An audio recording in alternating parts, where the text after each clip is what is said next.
Welcome into the Husker247 HoopsCast. I'm Mike Schaefer, joined by Brian Christopherson. Brian, let's just get it out of the way.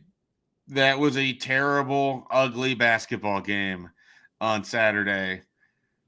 What was it like seeing it in person? It was brutal watching it at home.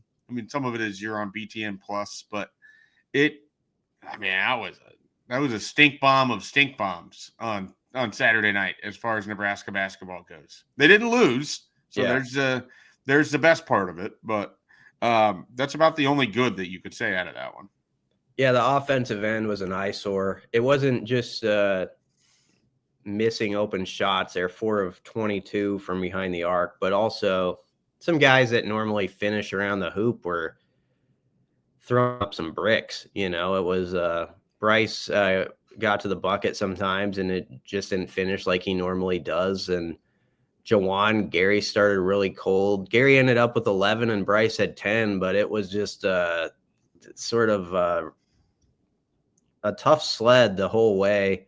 And there was a point with about 2 or 3 minutes left where you're like, just don't let a bad game turn into a disaster. You know, like it had worked its way into that 4 to 5 point range where, you know, if the other side hits a couple bombs at the end, and you could walk out of there with a real painful outcome. So Gary made a nice play on defense to get a steal. I think that kind of gave them that little bit of separation, and they win 63-58. But yeah, it was not a game they were pleased with. You could tell that maybe their legs weren't fresh. Hoiberg mentioned like all week they'd went really hard because he was trying to get some of those guys in condition, like some of your bigs like Mia and Morgan and all that. But still, it was kind of a just lifeless performance on offense. And it's one of those where it's like you see this with sports sometimes where you're expected to win big, and then you kind of come out and just like don't have it. And they sort of had to wallow through like that entire game. I mean, they're fortunate they generate as much in terms of free throw shooting as they do, because if they had to rely on just their field goal shooting, that would have been a tough game for them on Saturday. Like getting to the line basically allowed them to win that game. Yeah, they shot 34.5% from the field, and they were 21 of 26 at the line. So there you go. I mean, it took them off the hook. They had 18 turnovers. Now, a few of them, officiating is picked up where it's left off last year, unfortunately. There's just some stuff where it's like, come on. But, you know, that was like 3 of the turnovers. They still had their part in most of those. Fortunately, Bethune Cookman was ready to return the favor and had 22 of them. So, you know, there was one that was quite comical where a Bethune Cookman guard threw it in like the 4th row of the student section, trying to hit a guy across the floor. And that one kind of summed up the game from both sides of it when you're almost hitting a girl in the head who's 4 rows up. What a game. So I have several questions for you, and obviously you're not Hoiberg, so you're not going to be able to answer all of these, with 100% confidence. But with someone like Brice Williams, who is coming off of 4 straight 20-point performances, he played well in the first game against Texas Rio Grande Valley. I'm never going to get it right.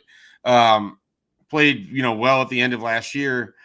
He only took a handful of shots on Saturday. Like, what do you make of Brice Williams' performance specifically? Yeah, he was only 2 of 6 from the field. I don't know, that it was like the spacing was not great. Like that was a big problem. And Hoiberg mentioned that in the post game, and they're kind of running into each other and sometimes, and it was just cluttered. That's the best way I can describe it. And Brice is very effective at getting his like through the offense. Like he doesn't force it. And so for whatever reason, he just didn't end up with a lot of shots. He only played, he played 25 minutes. So he played a fair amount, but for a game that was decided by 5 points, it's not like he was out there 32 minutes or something like that. So they gave him some breaks in the action. What did he get to the line? He was 4 of 5 at the line. So that's where he got most of his points. And he was 2 of 4 from deep, So I just remember there was like 2 right around the rim that really frustrated him. I could tell because it's like an easy play for him. Yep. He should have had a couple more. And I think maybe if those had gone in, that feeds you a little bit for stuff that comes later. But it's like some of that stuff happened early on. Like guys miss some bunnies and some stuff that you think are just like easy points. And I do think it kind of affected them. And it was just kind of a downcast performance. I don't know how to explain it. The good thing is you won the game. It doesn't really matter if you learn from it and you get a lot better this week and you show that you are that team behind the curtain that I think Hoiberg thinks they have with some of their offensive parts. But it was kind of a worrisome game for those of us outside as you think about, well, St. Mary's is a week away and then Creighton. Like, so you do got to get some of this stuff dialed in right now because it'd be nice. It sure would be nice to take at least one of those games for this program.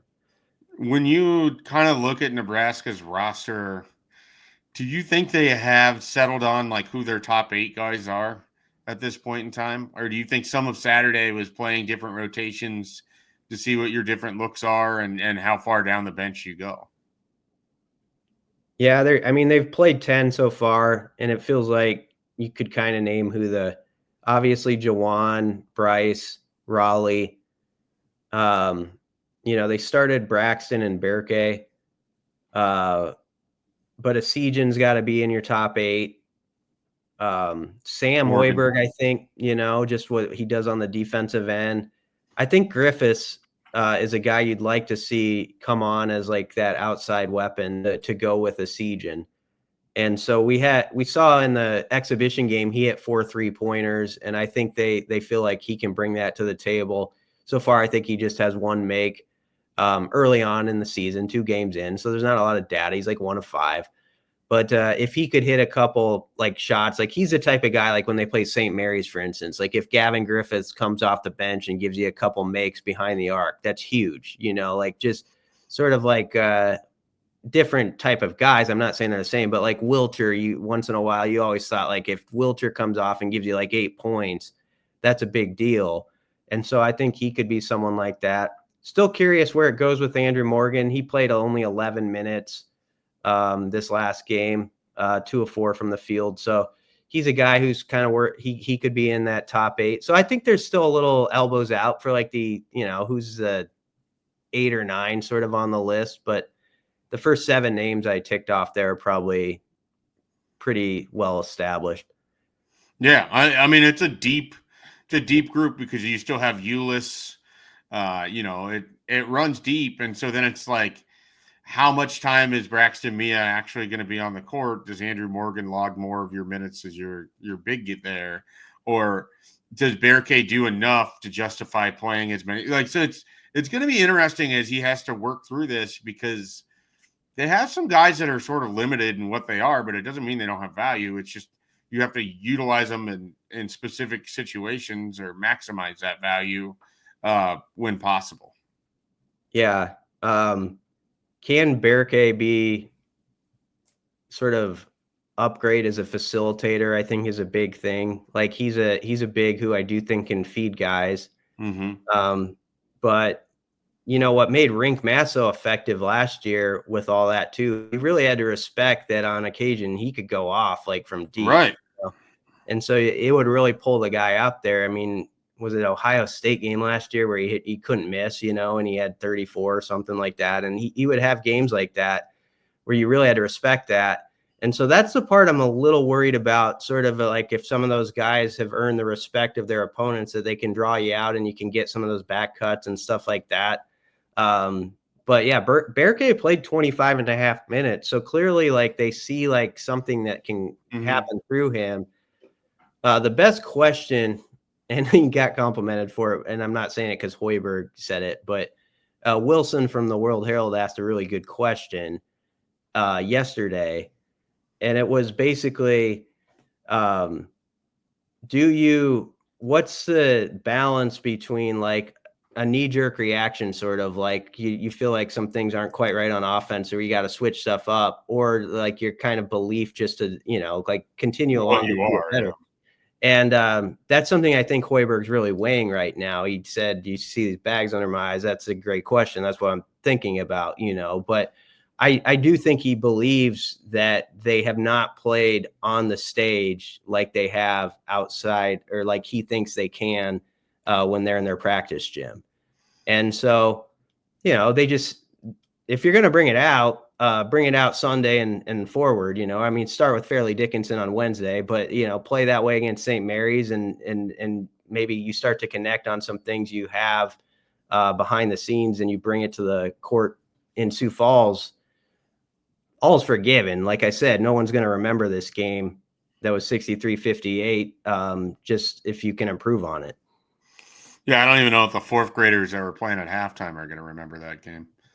There wasn't, there just wasn't much to take away from Bethune Cookman. Did you see it? Do you not watch when the little kids are playing basketball? No, I do a little bit. We haven't got to our dogs yet, as you said, our adopt a dog plan, where they should do that like 5 to 7 times a year, probably. It'd be the easiest moneymaker fundraiser. People would love it. There's dogs. It's a better halftime show than most of what's going to get booked this year. I'm just being honest. So, but we'll see if they pick up that later on. I have a question, and it's again more of a Hoiberg one, but I'm curious if you're comfortable trying to answer it. Is what they do to get to the free throw line translatable once you stop playing worse opponents? Like when you play Creighton and they notoriously never foul, Kalkbrenner can play a million minutes and never get a foul called on him. It's incredible. I don't know how he does it. I watch him, but he never gets a foul called on him. How can this team find ways to, like, is it sustainable to be built around getting to the free throw line as much as they do with how they do it? I like, because you're kind of at the mercy of the whistle, and they've shot somewhere like 55 free throws in the first 2 games combined. Like, is that a sustainable thing? Obviously, you're not going to get 30 every night, or even 20 every night. But can this team sustainably get to the line 15 times a night in Big Ten play or against better opponents? I don't know for sure. I think it can definitely be a positive trait that they can carry forward in a lot of games, because I think now he's got to hit the free throws, but I think Mia is going to have some plays where he just, like, because of his size and his force down there, it's like you just have to hack him. And then I think Brice, take away Saturday's game, Brice can get downhill. We've seen what is in his bag. And so I think he's a guy who, you saw it even in the postseason against top-notch teams. Brice could get to the line like 8 or 10 times sometimes, So I suspect because of Brice alone, and hopefully Jawan gives you some of that slashing where he gets to the line, that they can get to that number you're talking about. But the thing I still wonder about is, last year they averaged 9.4, I think, threes a game. And I'm just curious how close they can get to that. And it's such a big deal. Like, the first game is a outlier of an example where you play a team that shoots like 41 or 42 threes. Nonetheless, that was an analytics game where, Nebraska did get to the line and all this stuff, but the other side's swapping year twos for threes all night long. Mm-hmm. If you want a Big Ten example of someone who sucked at this last year, it's Indiana. Had no weapons behind the arc.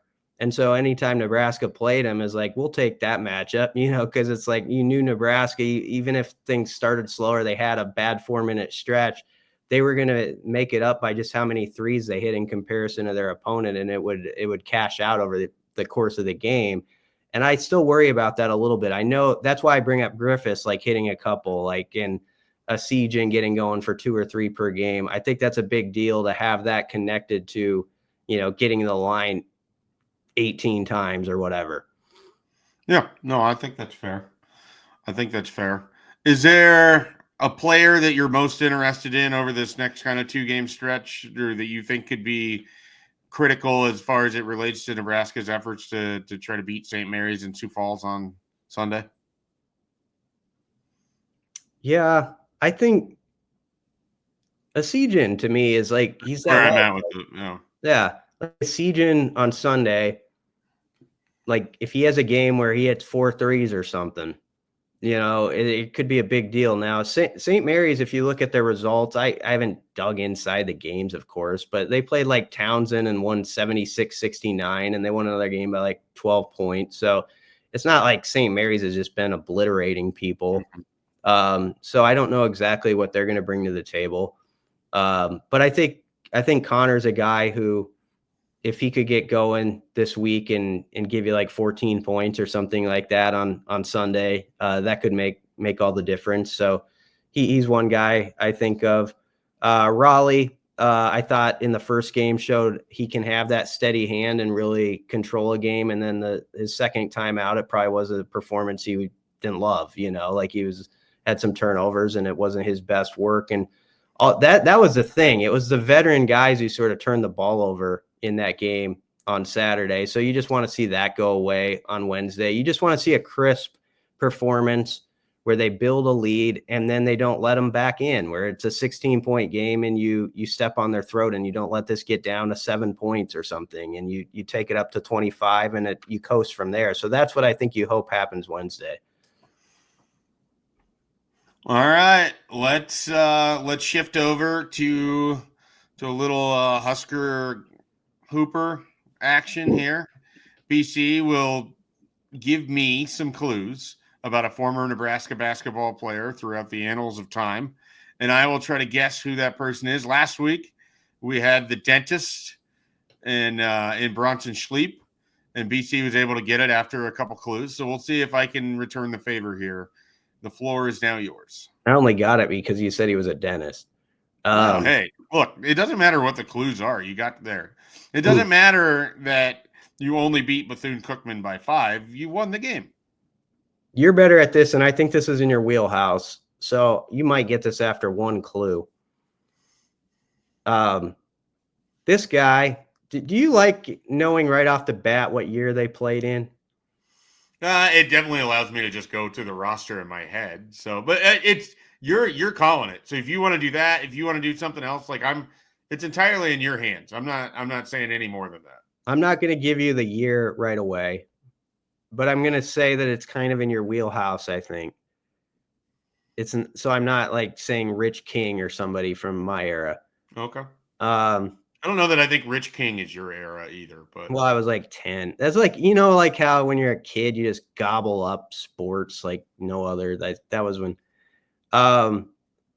this guy started 13 games as a freshman, and you could say that his play from behind the arc, which surprises me, his numbers helped spark wins against Creighton and Missouri that year.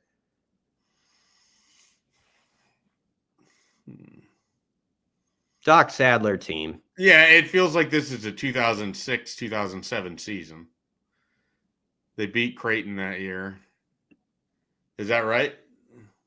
They did. Yes. Yeah. So did they beat Missouri? All right. Freshman. He started 13 games as a freshman in 2000. Yeah, he did. He didn't have like a gaudy points per average number. Okay. I'll take the next clue. Okay. He's from Ardmore, Alabama.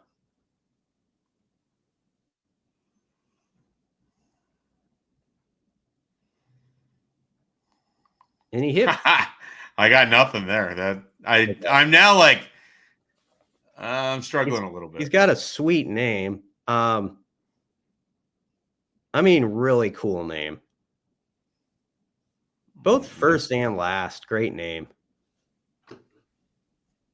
J.R. Strobridge? Yep. Okay. All right. I was like trying to think of who's a guard that would have. He started 13 games. Yeah. As a freshman. He played for 2 seasons. He started 13 while averaging 3.9 and 2.1 assists. He was the most accurate freshman 3-point shooter in school history at that point, at least. Because he hit 36 of 88 from the floor, and behind the arc, he was 25 of 54. What year was this? 2006-07. You were right. Okay, yeah. For some reason, I thought he came a year later, and so that's why I knew it wasn't Sek Henry. I knew it wasn't Ryan Anderson. And so then I was just like working through the churn of who was on those rosters. But yeah, I had no idea that he was that good behind the arc that year. It was the third best 3-point percentage in school history, as a matter of fact. Did he finish his career with Nebraska, or did he ultimately transfer? I don't believe so. I think he played 2 years. If people want more, so I mentioned the Creighton game. CU was ranked 20th, and he hit 2 of 3 from behind the arc off the bench. And against Missouri, it points out that he ignited a come from behind road victory by hitting all 3 3-point attempts. Also played well in the Rainbow Classic. The Rainbow Classic out in Hawaii. Yeah, so I remember that Creighton game because I attended that. I was a student at South Dakota State at the time, but I came down because it was right around, it might have been the Saturday after Nebraska played Colorado on Black Friday. And you had ranked Creighton coming to Lincoln, and I was in the Bob and snuck into the student section. Probably used my brother's ID card to do it. That's what he had to do at the time. But yeah, that was I remember that game. It was a nice win. Against Missouri, he locked down the Tigers' top scoring threat, Stefan Hanna, holding him to 6 points, 10 points below his average. Look at that. He was just 5'11", 185, so he got a lot done for his size. Yeah, no, I mean he was kind of like a weird, not really a point guard, not quite a shooting guard. Like I think they call that a combo guard. Nebraska tended, and they still sort of do it, where they recruit these guys that don't have that aren't necessarily point guards, but end up in that role sometimes. And Doc, I think would ask him to bring the ball down every now and then too. He wasn't a bad player by any means. It looks like he finished his career with Jacksonville State. J.R. Strobridge, by the way, I said cool name. It's not just the J.R. J.R. is Jay-R. Strobridge. That's a great name. More people would listen to this podcast if my name were J.R. Strobridge. Did you know J.R. Strobridge finished his career playing a best-of-3 series in the CBI championship against Creighton? Did they win? They did. They won the final 2 games. They lost the first one 84-76. Then they won 71-58 and 71-69. So my first clue should have been which this Husker has owned Creighton more than any other Husker in the last 20 years. And you can make a case that it's J.R. Strobridge. I'm gonna click on this to see if he had the final basket. Okay, this says he finished his career at Oregon now. I'm all confused on what's going on here. So, no one take any of this. I don't understand how this works, but whatever. ESPN is not helping me out here. But J.R. Strobridge, that's the random Husker Hooper of the day. That is a good one. It took me a little bit to get there. When you said Alabama, I wanted to guess it there, and then I was like, I gotta think just for a little bit longer, and then we finally got there. You said the name, and I was like, he's talking about J.R. Strobridge. A guy named BC is he's gonna like the name JR. There's no doubt about it. Well, it's how JR is put together. Right. Not all JRs are equal. The way he spells it is what adds to the allure. But yeah, and he apparently owned the Blue Jays, so he should be a very popular Husker, really. No doubt about it. All right, we invite everyone to check out all the coverage we have at Husker247, not just on basketball, but football, recruiting, everything. Husker 24/7 HypeCast coming up this week as well, and of course we'll have coverage of the Farleigh Dickinson game, the St. Mary's game. I'll be up there. BC will be out in LA. I'll be in Sioux Falls. Husker 24/7 around the country here this weekend. One of the rare times we're all out on location, so that'll be fun. We'll have all the coverage for you, and we'll be back next week for 24/7 HoopsCast.